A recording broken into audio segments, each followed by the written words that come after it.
Right, so today we are looking at illegal life hacks. This video is going to improve your life in a very meaningful way, just perhaps at the expense of others, or with very questionable legality. As your resident YouTube lawyer though, I must stress this is not legal advice. I do not suggest you follow any of these unethical life pro tips. And with that, let's just get straight into the first one. Unethical life pro tip. If you are a guy and cannot get any matches on Tinder, try this. I don't personally have this problem, but I'm gonna listen for a friend. Find a very good looking guy, found him, ItalianBach, now what? Create a Tinder profile using his pictures, but do not swipe on anyone. Not sure he or Liv would approve of that, but fine. Boost your profile for 2 days, and then after that, replace the photos with your own photos. Get Tinder Gold and instantly match with the ones that swiped right on you. Only a small part of the girls will unmatch you. Okay, my instant thought was that everyone's just gonna unmatch you straight away. I mean, I guess it depends on how different to the very good looking guy you look. Like if you've created a profile using photos of a very good looking guy and you've got a bunch of very good looking girls swiping right trying to match you, unless you yourself are also very good looking, surely they're all just gonna unmatch. And those that don't, you are literally starting off your relationship on deceit. That's a terrible foundation to start a relationship on. So if you're a good conversation starter, you will get lots of dates. This is promising a lot. You must have an absolutely insane intro line to have the type of profile that cannot get any matches, but have people still stick around after you send them that opening line. Get Tinder Gold. Nice try, Mr. Tinder. We're not falling for your scheme. Yeah, this would actually be an insanely good marketing ploy. 11,000 upvotes. I reckon this guy sold Tinder Gold to a lot of people with this. Did this, girl recognized the guy, I got banned. Such is the nature of doing something unethical. Yeah, I mean, not only is this unethical and a terrible way to start a relationship, you're almost certainly gonna get banned from Tinder and never have any matches ever again. But also I straight up just don't think it would work. Next, Ultra Life pro tip. If you're stuck on an annoying call, put your phone on airplane mode instead of just hanging up. The other person will see call failed instead of call ended. This would be such a good tip for me if I ever actually took phone calls. I literally hate them. I don't care who it's from. If I get an unexpected phone call, I'm not picking up. Maybe if it's someone I dearly care about, I'll pick up just in case their house is burning down or something. Or they're like, oh, I just got shot by an arrow. These are my final moments. I just wanted to tell you I love you or something before I die. Which might happen, who knows? But if I care about them that much, I'm definitely comfortable enough in saying, this phone call is boring and I'm leaving. Bye. You can also leave your phone on airplane mode so no one can ever call you. Great minds think alike. Not a bad idea, but people will usually call again after a dropped call. Keep it in airplane mode for a few minutes and they'll go straight to voicemail. This isn't even that unethical. This is just a great tip. Moving on, unethical life pro tip. When you give someone a gift card as a gift, write down the card number and code. Then after a year or two, check the balance, and if they haven't used it yet, just use it yourself. They obviously won't know or care. That's actually quite a good tip again. Surely that's not unethical. If they're not going to use it, why don't you? Although very awkward conversation if they're one of those people that just put off things for absolutely ages, and then they go to use it and they're like, oh, by the way, this just doesn't work and it hasn't even expired yet. Maybe like find out the expiry date and like go the day before. Although again, I'm exactly the type of person that would get a gift card, note down the expiry date, and just put off spending it until that day. It's like studying for like a largely irrelevant exam. Until the day before, I actually just don't care. I need the pressure to force my hand. Ooh, so somebody did this to me and my wife with their wedding gift to us.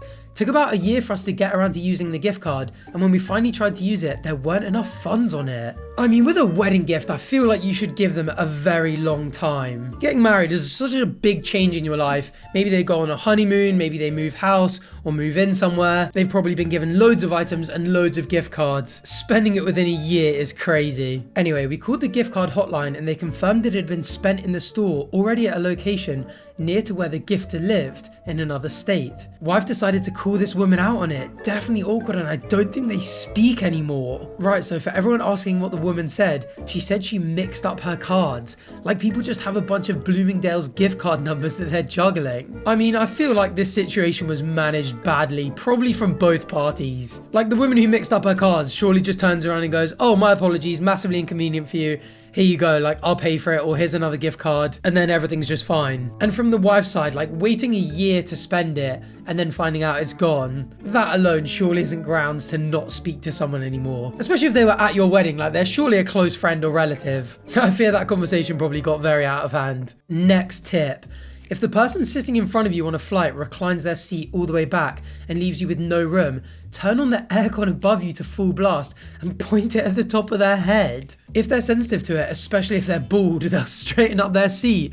If not, then you'll both be uncomfortable for the entire flight. I don't know how I feel about this. If I've bought a seat on a flight and the seat can recline, okay, I'm probably going to ask first like 90% of the time. But I don't think it's wrong of you to take advantage of the fact that your seat reclines. If the seat in front of you reclining leaves you with absolutely no room, that's the airline's fault. That's the fault of the person who designed the plane badly, or the money grabber that made the decision to pack the chairs so tightly together. We should be sticking together and realizing who the real enemies are in this world, because more often than not, it's not each other. I mean, look at us. We're both going to be uncomfortable for the entire flight because of some little penny pincher or terrible designer. This would actually feel good. I mean, to be fair, those AC things are not that powerful. I can't imagine it ever being so uncomfortable that I want to sit back up again after reclining and potentially even falling asleep. And if you're like me and probably this guy and the other 5,500 people that upvoted this, and you overheat really easily, this is just a bonus. What if I leaned over and breathed down on you through my nose? Better!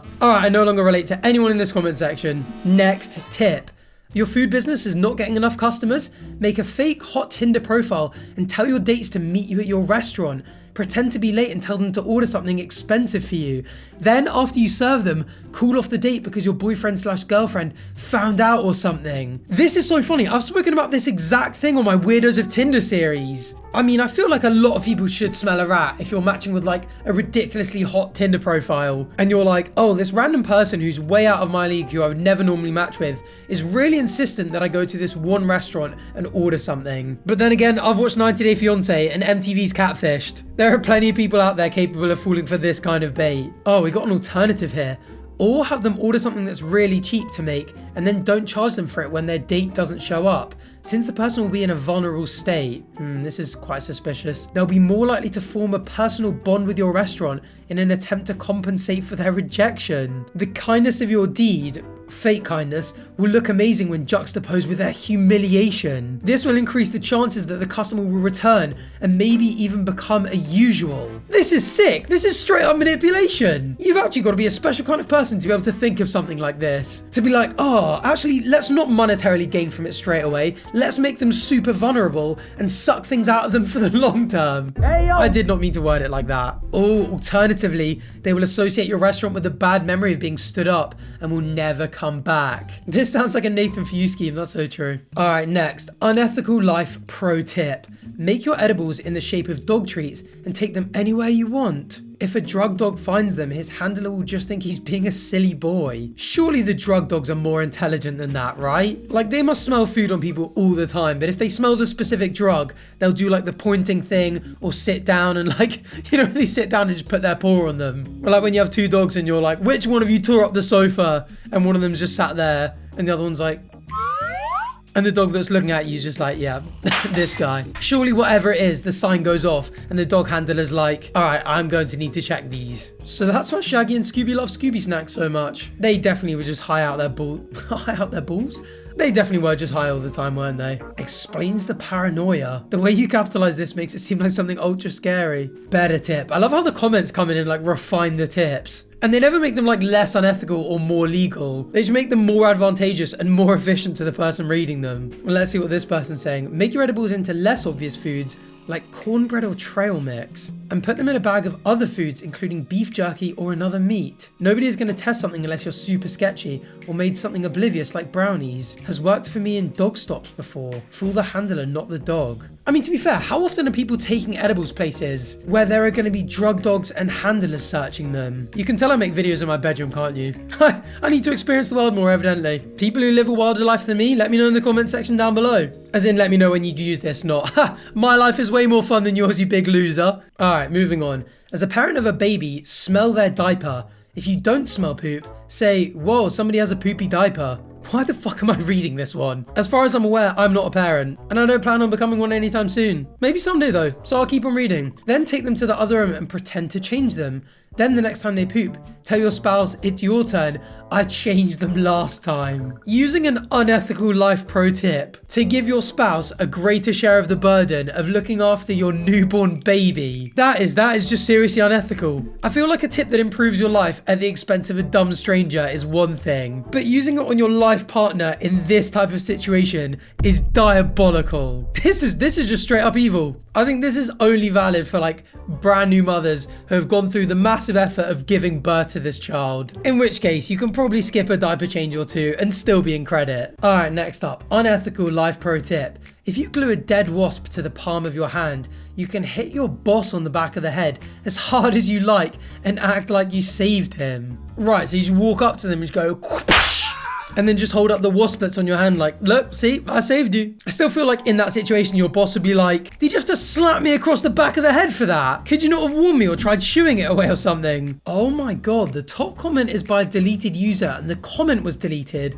And the reply is, this is one hell of a mental image. This has to be a plot in anime. What did it say? I'm trying so hard to suppress laughter and you aren't helping. The mental image of this is killing me. Oh, I'm so curious. I actually can't deal with this. The real tip is in the comments and no one said what it was. That's so annoying. Well, always leave them wanting more, I guess, which is exactly what I'm gonna do to you guys. If you enjoyed today's video and you want me to turn it into a series, please do let me know. If so, please feel free to subscribe so you can catch the next one or whatever I do next. And thanks for watching. Bye.